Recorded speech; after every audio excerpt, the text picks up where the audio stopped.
I wanted to commemorate an upcoming milestone. Now, 184 subscribers on YouTube, it may not seem like a lot to someone, but it means the world to me.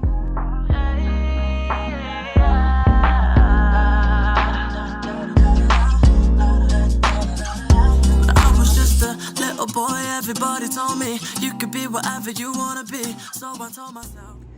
We are at 184 subs, which is 184 supporters. I hate the word followers. I would never call y'all followers. Don't follow me. If I give you something, that's great, but still a work in progress. So don't follow me unless you unless you want the consequences that come with it. No, I'm just joking. Definitely a different era than before. I would not advise you to follow me if I was in my 20s, and that's where I got the most followers at. So what's wrong with y'all? Anyway, hey, I wanted to commemorate an upcoming milestone. Now, 184 subscribers on YouTube, it may not seem like a lot to someone, but it means the world to me, because what that means is that throughout all of my sporadic content, throughout my non-niched approach, sometimes I'm just all over the place. I said I have adult ADHD. 184 of you decided to stick around and hear what I have to say. Something that I've said at some point in time has resonated with you. Maybe you relate to it, whatever the case may be. You're entertained by it, whatever it may be. There's 184 of you that decided that you're going to stick around for the journey. And I want to celebrate milestones. I don't want to wait until I hit 1,000. I don't want to wait until I hit 10,000. We will hit 10,000, but I want to celebrate even the smallest milestones. Now, this isn't going to happen all the time, because Lord knows I don't have that much cash to be divvying out, but I thought, what better way to commemorate this upcoming 200 subscribers, which we will get, my 200 MVPs, than to give back. My first thought was that I'll donate an amount to a charity or whatever the case may be. And I was thinking, like, I ain't got $200. I mean, I may be doing better than I was before, but I ain't got $200 to be handing out to everybody. But I can't do half. So I'm thinking that when we hit 200 subscribers, I'm going to take half of that, so $100, and donate it. Let's get back to a cause that is, is personal to me. Honestly, I didn't know like what charity to even select in this case. I know $100 is not going to do a lot, but an organization that is, their intention is to help people, that's, I think it's, it's a good amount. It will help somebody with some food, I don't know, some toiletries, I don't know. So as I was processing the thought, I'm thinking, of course, I'm immediately going to like a homeless initiative. But then that got nuanced for me, because let's dive into the backstory. There's a reason why I'm specifically choosing housing. As I stated on previous videos before, if you're new here, I'm going to say it again. If you're not new here, then just bear with me as I repeat some of this stuff. But I was homeless a large majority of my 20s. No, I am not a drug addict. Well, I like trees. But I am not an addict. There was nothing wrong with me. I take that back. There was nothing outwardly wrong with me. There was obviously a mental situation that needed to be addressed. As I stated, I thought honestly, it's given non-diagnosed, allegedly, because I'm not a health professional, so I'm not labeling anybody. If anything, I'm labeling myself, but it was given very much narcissistic, obsessive compulsive personality disorder type ordeal, because I just thought that it would have, no matter how far I fell, I would be okay, because I was just so goddamn smart, right? Well, the world doesn't care how much intellect that you possess or how much knowledge you think that you have.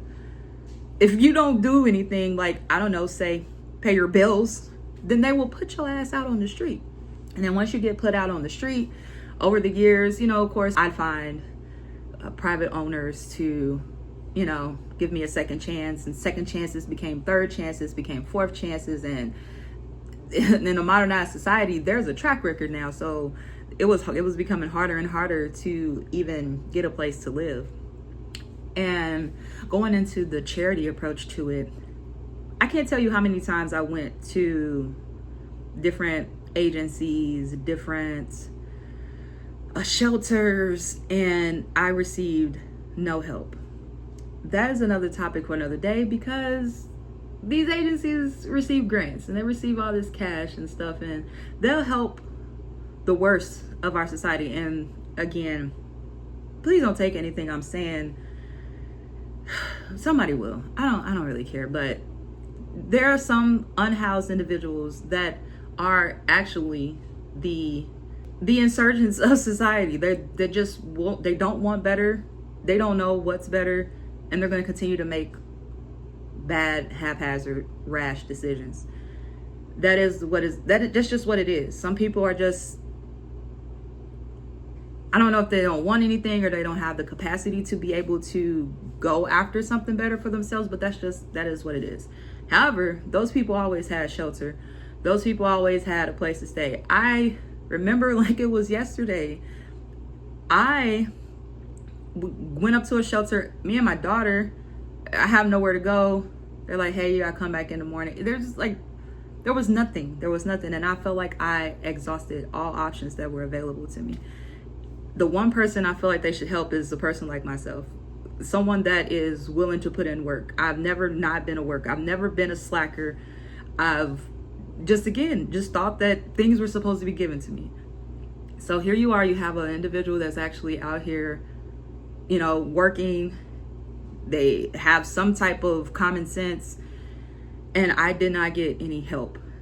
Until I moved to Ohio. So when I moved to Ohio, we were in Miamisburg Township, so right outside of Dayton, and my daughter was in Miamisburg Township schools, and we were living in a hotel. We were living in a hotel for about a year, maybe almost a year and a half, and it got to the point where I could not break even. Going back to a previous video I did about hotels, a little short I did about Resilient Jenkins.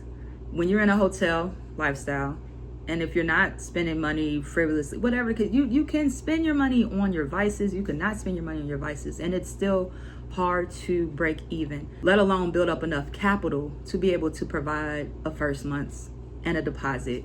And in some cases, some people want, especially if you have a bad track record, they want a first, last, and a deposit. There was no way that was happening. So I gave up, and I reached out to a school resource. I'm not going to put her name here. I remember her name. Her number is still saved in my phone. But that woman, as a mandated reporter,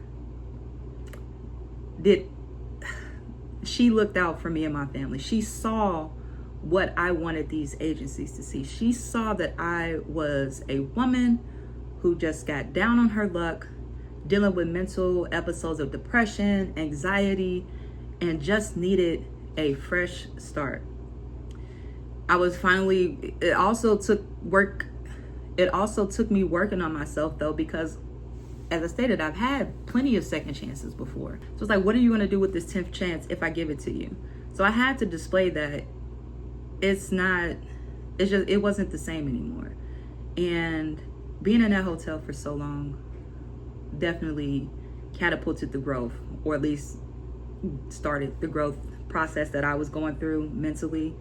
It's just that you just can't do things like this anymore. I had three of my children at that time.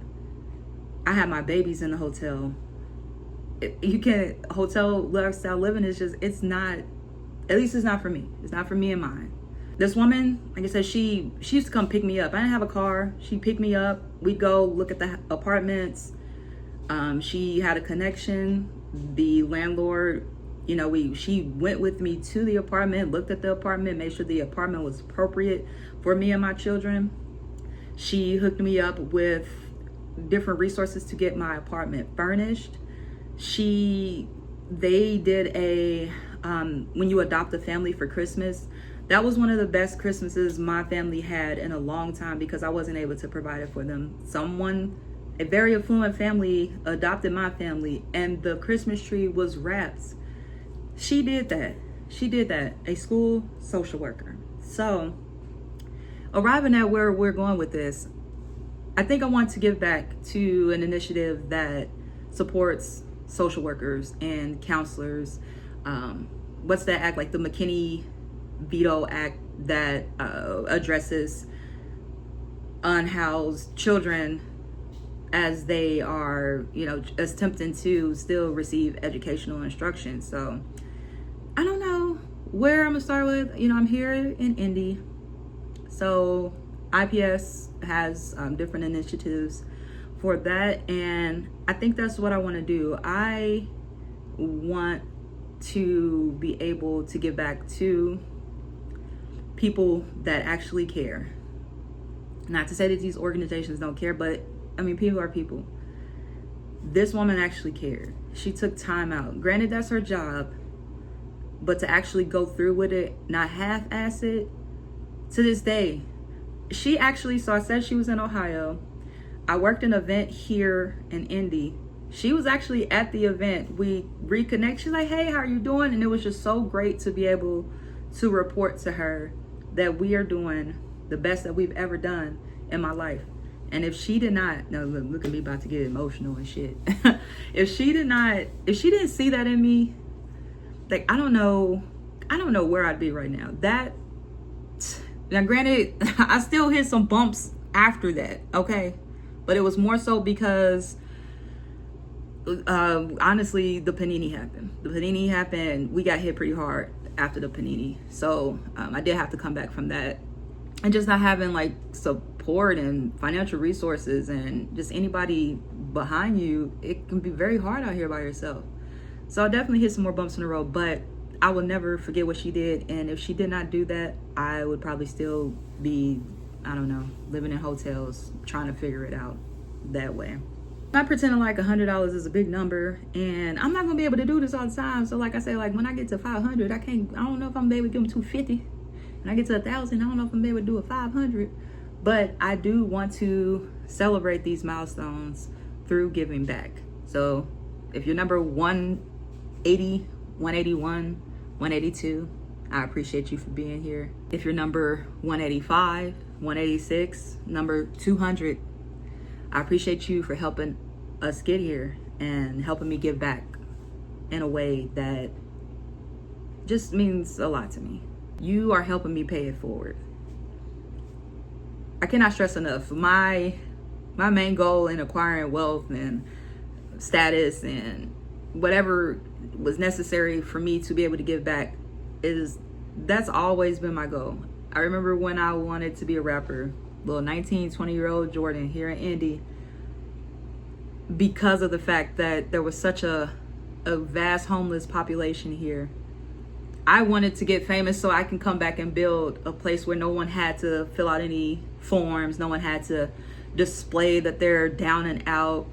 Granted, hindsight is 2020, because again, there's just some people that they can't be helped. But I didn't care. I just wanted to be able to open doors for anyone that, just wasn't handed the long straws in life. And be able to discern and pull out those people that just need a little extra resource, a little extra push in the right direction. And not let them fall by the wayside because of the system. If you want to help me give away this $100, make sure you subscribe and come along for the journey. It is only the beginning, but I'm just so excited to be able to take some type of monetary value and give it back. Just give back. So make sure y'all stick in for the ride. Like I said, it's bumpy. It is bumpy. It is a bumpy bus ride, okay? But I'm driving, and I think I got it now.